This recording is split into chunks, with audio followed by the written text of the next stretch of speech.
ঝালকাঠির জেলা ও দায়রা জজ আদালতের সাবেক পাবলিক প্রসিকিউটর অর্থাৎ পিপি, ঝালকাঠির বারের সভাপতি ও জেলা কৃষক লীগের সভাপতি আব্দুল মান্নান রসুলকে জামিন নামঞ্জুর করে কারাগারে প্রেরণ করেছে আদালত।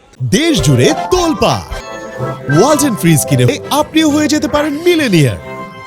রবিবার সকালে ঝালকাঠির জজ আদালতের হাজির হলে তার জামিন নামঞ্জুর করে কারাগারে পাঠানোর আদেশ দেয় ঝালকাঠির সিনিয়র জেলা ও দায়রা জজ মোহাম্মদ রহিবুল ইসলাম।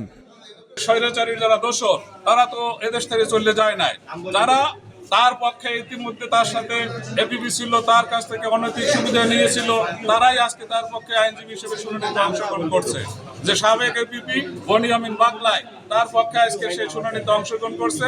আমরা আশা করেছিলাম যে আমি একজন অ্যাডভোকেট, আমার ভাষা ভাঙচুর হয়েছে, সেই মামলায় অন্তত কোনো আইনজীবী শুনানিতে অংশগ্রহণ করতে পারে না। আমি আশা করেছিলাম যে বাল লাইব্রেরিতে হামলা করা হয়েছে, 22 জন আইনজীবীকে আসামি দেওয়া হয়েছিল, সেটা মিথ্যা প্রমাণ হয়েছে, সেই মামলায় কোনো আইনজীবী অংশগ্রহণ করতে পারে না। আজকে আমরা লক্ষ্য করছি তাদের নীতি নৈতিকতা বাদ দিয়ে তারা সেই সন্ত্রাসীর পক্ষে দাঁড়িয়েছে, তাদের আইনজীবী হিসাবে তাদের নৈতিকতা হারিয়েছে বলে আমি মনে করি। ঝালকাঠি আইনজীবী সমিতিতে হামলা, জেলা বিএনপি কার্যালয়ে অগ্নিসংযোগ, অ্যাডভোকেট শাহাদাত হোসেনের বাড়িতে হামলার ঘটনার মামলা সহ 6টি মামলার আসামি তিনি। গত বছর 5 আগস্ট শেখ হাসিনার সরকারি পতনের পর থেকে পলাতক ছিল আওয়ামী লীগের এই নেতা।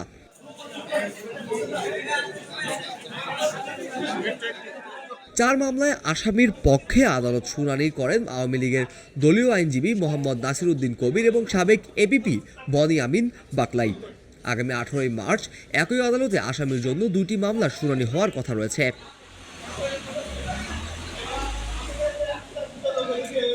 সাবেক পিপি আব্দুল মান্নান রসুলের জামিন নামঞ্জুরের পর গণমাধ্যমে কর্মীদের সাথে আলাপকালে ঝালকাঠি জেলা বিএনপির সদস্য সচিব ও জেলা আইনজীবী সমিতির সভাপতি অ্যাডভোকেট শাহাদাত হোসেন বলেন, মান্নান রসুল আইনজীবী হয়েও তিনি আইনজীবীদের উপর হামলা ও 22 জন আইনজীবীর নামে মিথ্যা মামলা করেছিল। সে মামলায় আদালতে মিথ্যা প্রমাণিত হয়েছে। তার পক্ষে আজ যে আইনজীবী শুনানিতে দাঁড়িয়েছে তার নীতি নৈতিকতা হারিয়েছে।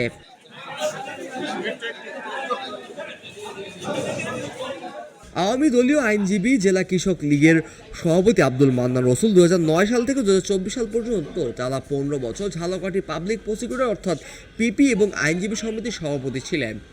স্থানীয় সংসদ সদস্য আমির হোসেন আমুর একক সিদ্ধান্তে ঝালকাঠিতে এই পদে অন্য কেউ আসতে পারেননি।